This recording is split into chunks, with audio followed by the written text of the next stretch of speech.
Under 20,000 സെഗ്മെന്റിലെ വളരെ popular ആയിട്ടുള്ള രണ്ട് ഓൾറൗണ്ടർ ഫോണുകളാണ് Oppo K13 and IQ Z10.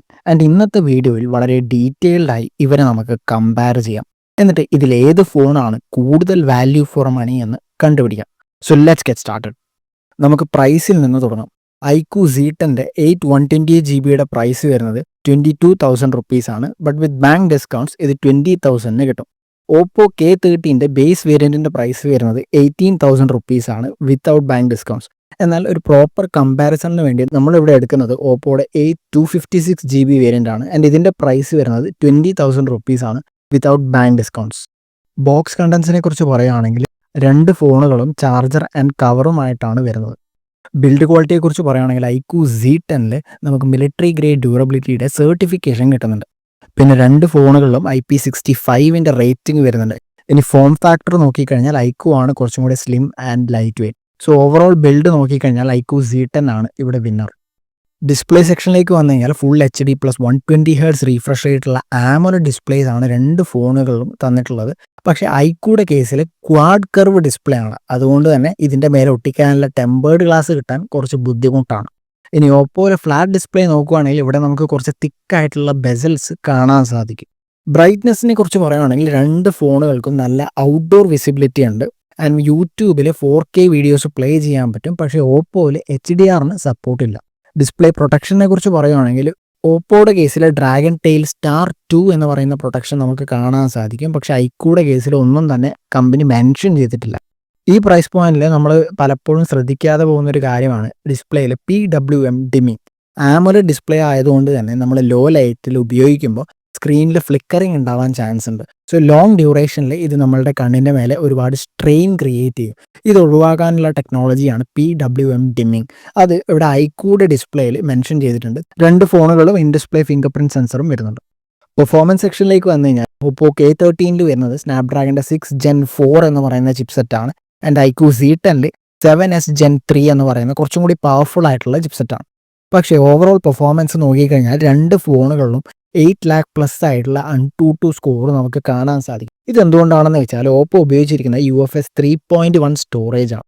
നേരത്തെ നമ്മൾ ആദ്യം പ്രൈസ് വൈസ് സെലക്ട് ചെയ്തത് ഇതിൻ്റെ 256GB വേരിയൻ്റ് ആണ്. ഇതിൻ്റെ 128GB variant 7 lakh plus AnTuTu score ആണ് പ്രൊവൈഡ് ചെയ്തത്. രണ്ട് ഫോണുകളിലും 8GB ഓഫ് LPDDR4X RAM കാണാൻ സാധിക്കും. ആൻഡ് BGMIയിൽ 60 FPS ഗെയിമിങ്ങിൻ്റെ സപ്പോർട്ടും ഉണ്ട്. സോഫ്റ്റ്വെയറിനെ കുറിച്ച് പറയുകയാണെങ്കിൽ രണ്ട് ഫോണിലും ലേറ്റസ്റ്റ് ആയിട്ടുള്ള Android 15 ബേസ് ആയിട്ടുള്ള സോഫ്റ്റ്വെയർ ആണ് വരുന്നത്. ഓപ്പോയുടെ കേസിൽ ColorOS 15, ഐക്യുടെ കേസിൽ FunTouch OS. രണ്ട് കമ്പനികളും 2+3 years ഓഫ് അപ്ഡേറ്റ്സ് പ്രോമിസ് ചെയ്തിട്ടുമുണ്ട്. ബ്ലോട്ട്വെയർസിൻ്റെ കാര്യം പറയുകയാണെങ്കിൽ ഓപ്പോയിലാണ് കുറച്ച് കൂടുതൽ ബ്ലോട്ട്വെയർസ് നമുക്ക് കാണാൻ സാധിക്കുന്നത്. പിന്നെ രണ്ട് ഫോണുകളിലും അത്യാവശ്യം നല്ല സ്മൂത്ത് ആയിട്ടുള്ള ആനിമേഷൻസും കൊടുത്തിട്ടുണ്ട്. ഫീച്ചേഴ്സ് നോക്കുവാണെങ്കിൽ ഇവിടെ ഓപ്പോ ആണ് കുറച്ചും കൂടെ മുന്നിൽ നിൽക്കുന്നത്.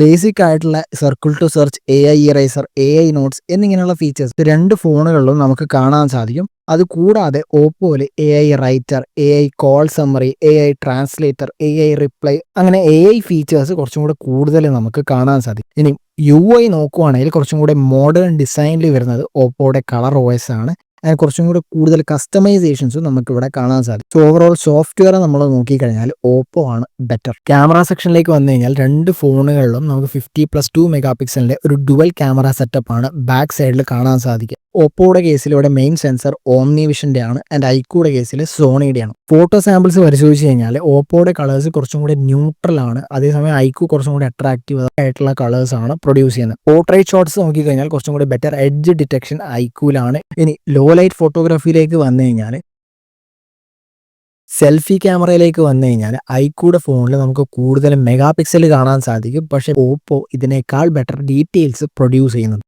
രണ്ട് ഫോണുകളുടെയും മെയിൻ ക്യാമറ ഉപയോഗിച്ച് 4K 30 FPS വീഡിയോസ് ഷൂട്ട് ചെയ്യാൻ സാധിക്കും. And stabilisation ഐക്യുവിലാണ്. സെൽഫി ക്യാമറയിൽ ഓപ്പോയുടെ കേസിൽ 1080p വീഡിയോസ് മാത്രമേ ഷൂട്ട് ചെയ്യാൻ പറ്റുള്ളൂ. പക്ഷേ ഐക്യുവിൽ എഗെയിൻ 4K റെക്കോർഡിംഗ് എനേബിൾ ചെയ്തിട്ടുണ്ട്. ബട്ട് സ്റ്റെബിലൈസേഷൻ ഒന്നും പ്രതീക്ഷിക്കേണ്ട. കണക്ടിവിറ്റി നോക്കുവാണെങ്കിൽ ഓൾമോസ്റ്റ് സെയിം ആണ്. മറ്റുള്ള സ്പെസിഫിക്കേഷൻസിനെ കുറിച്ച് പറയുകയാണെങ്കിൽ രണ്ട് ഫോണുകളിലും വലിയ ബാറ്ററിയാണ് വരുന്നത്. ആൻഡ് ഏകദേശം 1 മണിക്കൂർ കൊണ്ട് തന്നെ ഇവ നമുക്ക് ചാർജ് ചെയ്തെടുക്കാനും പറ്റും. ഐക്യുടെ കേസിൽ ഇവിടെ മോണോ സ്പീക്കറാണ് വരുന്നത്. അതൊരു കാര്യമായിട്ടുള്ള ഒരു പോരായ്മയാണ്. ഓപ്പോയിൽ നമുക്ക് ഡുവൽ സ്റ്റീരിയോ സ്പീക്കേഴ്സ് കിട്ടുന്നുണ്ട്. രണ്ട് ഫോണുകളിലും ഡുവൽ മൈക്കും കൊടുത്തിട്ടുണ്ട്. ഫൈനലി എനിക്ക് പറയാനുള്ളത് ഏത് ഫോണിൻ്റെ കുറവുകളുമായിട്ടാണോ നമുക്ക് എളുപ്പത്തിൽ പൊരുത്തപ്പെടാൻ പറ്റുന്നത് അതായിരിക്കും നമ്മുടെ ബെസ്റ്റ് ഓപ്ഷൻ. ഇനി ഇവ രണ്ടുമായി അഡ്ജസ്റ്റ് ചെയ്യാൻ പറ്റാത്തവർക്കുള്ള ഒരു ഓപ്ഷനാണ് റിയൽമിയുടെ P3 Pro. സ്നാപ്ഡ്രാഗന്റെ 7S Gen 3 processor, UFS 3.1 storage, 90 FPS BGMI gaming, military grade durability, IP69 rating, 1.5K resolution വരുന്ന display with PWM dimming, dual stereo speakers, കുറച്ചുകൂടി ബെറ്റർ ആയിട്ടുള്ള മെയിൻ ക്യാമറ ഒക്കെ ഉണ്ട്. പക്ഷേ ബാറ്ററി 6000 mAh ആണ് with 80 watt fast charge. And selfie ക്യാമറയിൽ 4K റെക്കോർഡിങ്ങിന്റെ option ഇല്ല. And ഈ കൊടുത്തിരിക്കുന്ന UFS 3.1 സ്റ്റോറേജ് റിയൽമി അതിന്റെ ഫുൾ പൊട്ടൻഷ്യൽ ഉപയോഗപ്പെടുത്തിയിട്ടില്ല.